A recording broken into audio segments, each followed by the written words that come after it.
The final box from UDC UK for a very long time. You hear me, Flo? Yeah.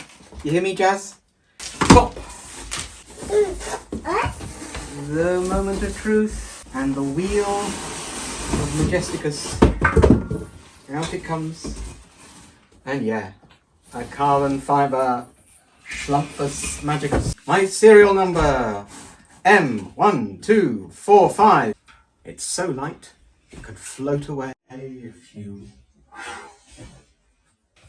So, welcome to a video where I attempt to install a TPU inner tube on this Braus carbon rim from Alchemist. It's a Schlumpf hub as well. And then I'm going to install a King George Ultimate Tyre as well. So it's like the lightest tube, the lightest tyre, and of course the lightest 36-inch rim you can get, naturally paired to a really epic hub. I've got this nice TPU 36-inch tube here, which I will try.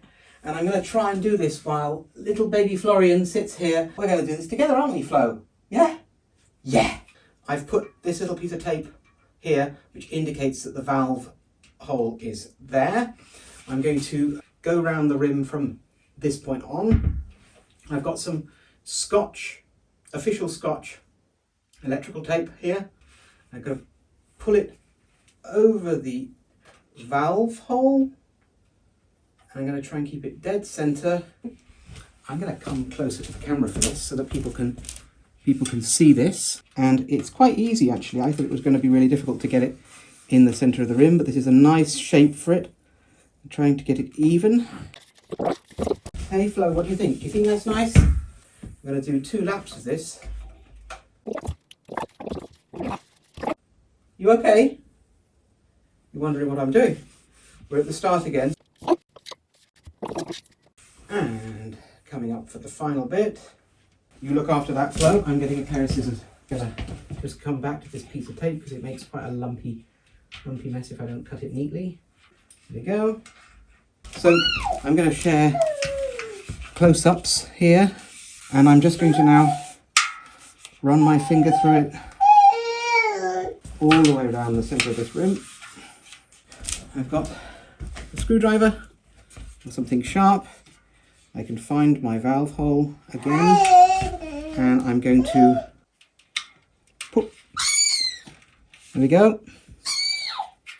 So yes, you see what I've done, Flo? I've made a little hole there.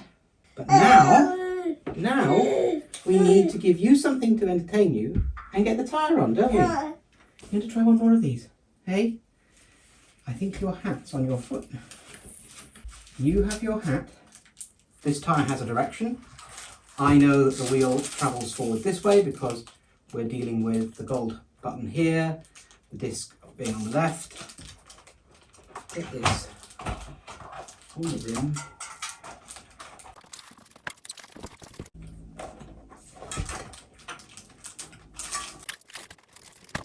Just good practice is to line your logo up with the valve. Okay, I'm happy with that. The fun part now starts with getting this inner tube in. I put some air in it, but as you can see, it doesn't behave like a normal inner tube really. I've got to twist that around a little bit to get that valve where it should be. So I'm going to put it up inside the tyre itself, as it were, and then there we go. There we go. It's going, it's in. Okay, it's a very long valve. It doesn't seem to want to stick to things as much as, say, a rubber tube would. If we get that in the rim, I'm going to let some air out and see if that helps. My camera battery died, so you probably missed the best bit, which was me really, I couldn't for the life of me figure out how to get this crinkly plastic tube that doesn't behave like a rubber tube inside the tyre and inside the rim without it feeling like the rim was going to obviously just, it'd be caught by the tyre when you pushed it in. It's very flat, and when you pump it, it comes out a bit, but it still sort of has the corners and the edges. And first of all, I thought you didn't want any air in it, so I let the air out. But then it's just a flat piece of plastic, very wide, which means that whenever you try and shove it inside the tyre or the rim, it just sort of slides back out again. And its actual diameter feels very close to the diameter of this rim, so it feels like it wants to be stretched round the rim itself rather than placed inside the tyre, which what I'm used to. You now meet me at the bit where I have got it as untwisted as possible. I don't think there's any twists in it. I think in actual fact it will automatically find its right position because this is the main anchor point and the rest of it will just fold right out correctly. So I'm able to get this tyre more in the centre of this rim and basically help me to work it up, and you're going to see the magical bit. No, look! Ready? Pop! And it's in. And it's on the rim. Now, let's see if we can find something to entertain you before we pump this up. So I'm just going to get a little bit of air in this, enough to see it take some shape. Flo, look! Look! Look! Come on. You want to have a little crawl, don't you? And we're back. You can feel that it's definitely not going anywhere near that TPU inner tube. Hello, Flo. What do you think I'm doing? Crazy stuff with tyres, hey? Yeah. So probably you can't see it, but there is like a little soft ridge where it feels like it's fatter here, with a little dimple ridge here, which I'm presuming is the glued section. I must say that it's at 20, it's not even at 20 psi, and it feels surprisingly solid. Hello again. And yes, this unicycle does look a bit different from where I last cut from. I was talking about the tyre, which has yet to be fully inflated, so that will be another little segment of this video. But my desire at this stage was that I wanted to get the unicycle assembled with the tyre basically on, and then the final thing will be to inflate this to around 35-40 psi and leave it overnight in a room where I'm not too worried about if it explodes. Where's the valve stem? Yeah, really interesting, but yeah, I checked on the forums and Maxence confirmed with his experience of using the TPU tube that the little glued band that runs around the tube there does seem to create this kind of constricted area where it's fatter either side of it, but he's had no problems with it and I can understand the logic of that. So that's removed that concern over that little weirdness with the way this tyre has gone on. I should just say, this tyre install, barring the first kind of confusion around how the tube fits inside, I actually found it remarkably confidence inspiring, and already this tyre feels pretty damn on the rim. There's a few bits where I can see that it needs to come out further, and we'll surely see that when I pump it up with more pressure. This is now in a beautiful Kris Holm double tab frame, and I have got a Hope Tech 3 V4 brake on there, and there was some concerns around clearance of the brake, whether this big chunky brake would clear these spokes on a 100mm wide hub on a 36-inch wheel. That's the one kind of combination of hubs and wheel sizes that could cause problems, even with this 203 rotor. The reason being is that obviously the bigger the wheel and the longer the spokes, the angle of the spokes isn't as facilitating, shall we say, for caliper clearance, but it's clearing it, and it cleared it even when I installed it with the stock spacers that come with the hub. It did clear it, but I had some extra ones, and I realised that if I put the extra spacers behind this rotor, it still has notching space for the way the rotor interfaces with the hub, so that's safe in my view. And that little extra bit of spacering gives me that bit more confidence that the spokes, even under tension or torsional, when you corner the wheel or when you lean into the wheel one side or the other, it's not going to make the spokes accidentally clip. Yeah, if I push those spokes really in there, I don't see them going into the caliper that easily. This final installment is me to put these cranks on. So let's get the button off and we'll get the axle bolt out, push the button in, click, take the axle bolt out, and let's get on these cranks fresh from the KH crank factory. So we've got our grease and we've got our spacer. 1 2mm spacer, on we go, diddly do do do. Grease, yeah, spread it like you mean it. Think of it as butter on toast. And a little extra dob for the crank itself. And we're just going to go for it. On it goes. Okay. So I'm not going to actually do anything with that. I'm just going to leave it like that. And then I'm going to flip it over. We're going to repeat the process over here with Mr. Gold Button.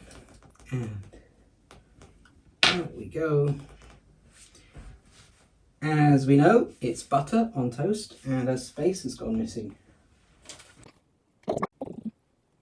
When doing this, you don't want to then spontaneously shake someone's hand. Alright, make sure it's aligned up correctly. Push, push, push. So we're going to cut to me outside with a rubber mallet on a piece of wood.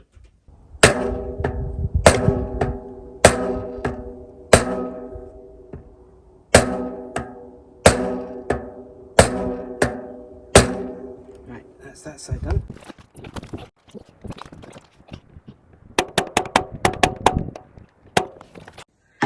We're back in the room and I think this is going to go on quite nicely personally. This is a DIY pre-tightening bolt which saves damaging the official Schlumpf axle bolt. The manual says you can torque these cranks on with this, 45 to 55 Newton meters of torque.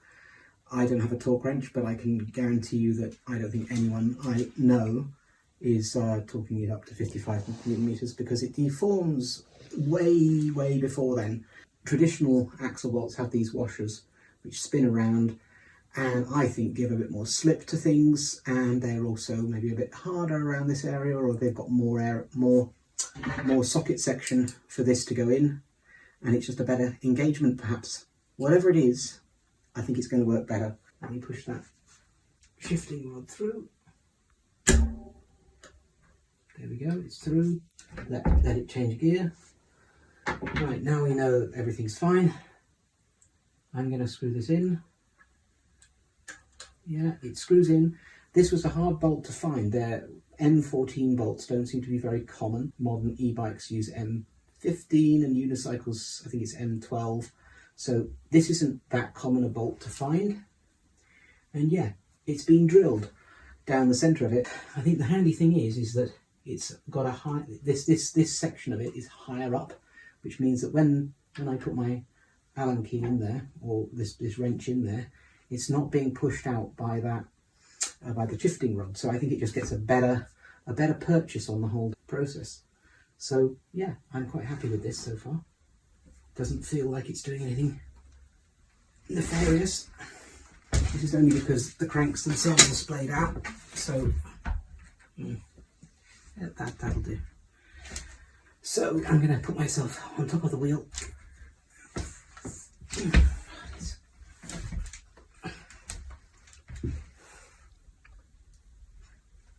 You know, that's amazing. Why is that amazing? Because although I'm turning it, I can already feel it's stopped, which is great because in my view the crank's on and it's hitting against the spacer. And off we come axle bolt, and out it comes. Does that spacer move? Because if the spacer can move when you push it, it would indicate it's not gripped, but it doesn't move. So I think that's gone on nicely. I think there might be some mention of putting blue Loctite on this, but I think with proper obsessive compulsive disorder with your Schlumpf, that shouldn't really be a necessity, because any true Schlumpfer is going to be looking at their axle bolts every ride anyway. So now we wind this delicate bolt in, and it's going to recess much more neatly into the crank, of course, to allow room for the button. I've done that just now with feel. There's no deformation of that. Maybe ever so slightly.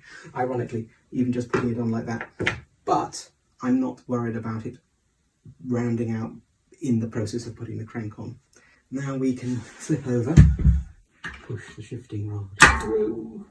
Hello, my little friend. Come on in.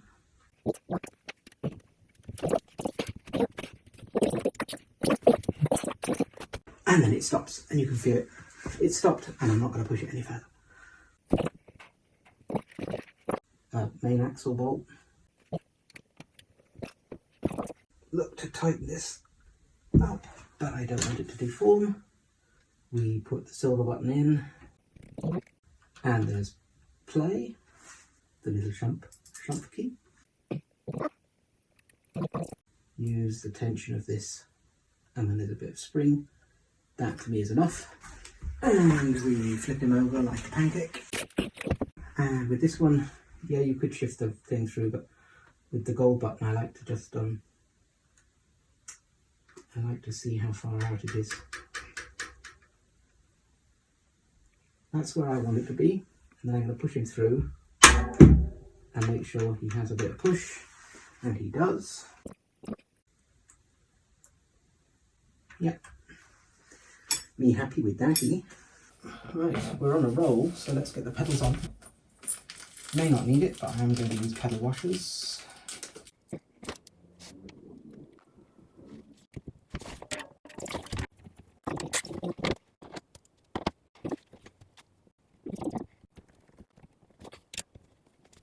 And that, as they say, is that barring the pumping of the tyre.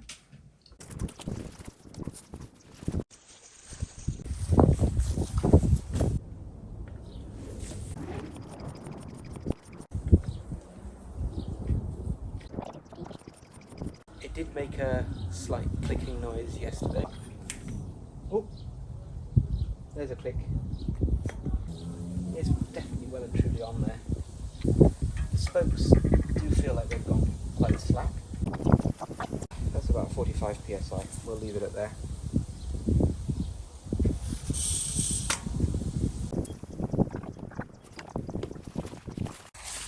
So what we're looking at is this edge of the tyre, and it's running neatly all the way round here. Maybe there's a little bit lower, but no, I think that's about right. All the way around, all the way around. You can see that it's clicking. And this side, all the way around. So there it is, one fully assembled carbon fibre geared 36er. It's an amazing beast.